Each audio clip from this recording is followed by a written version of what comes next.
ng buhay ay magulo. Pag-iisip mo nooy litong-lito, ngunit nang tanggapin mo si Jesus, buong buhay ay binago niyang lubos. Ngunit bakit ngayon nais mong bumalik sa dating buhay na masama ng ang atin? Kapatid, huwag mo sanang ipagbalik sa pag-ibig niyang hindi pinagkait.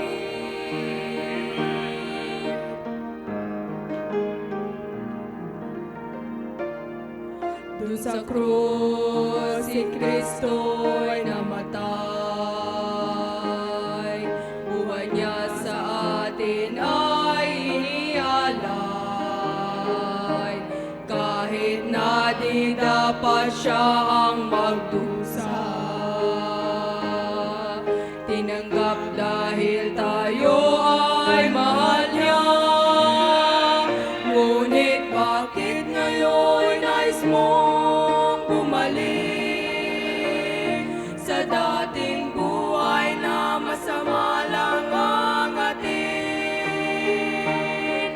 Kapatid, huwag mo sanang ipagbalik sa pag-ibig niyang hindi pinagkait. Suliranin ba sa'yo'y umahadlang upang ituloy ang iyong pag-akbang kay Jesus? Katugunay na kalan, magtiwala ka ng lubusan. Kaya't huwag nang isipin pang bumalik sa dating buhay na masamang inihatid.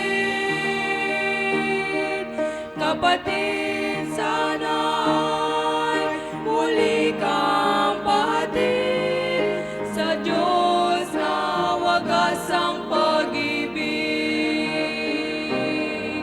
pagkat buhay niya hindi pinagkait.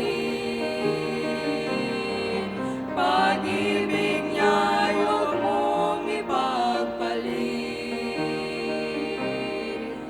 Magpatuloy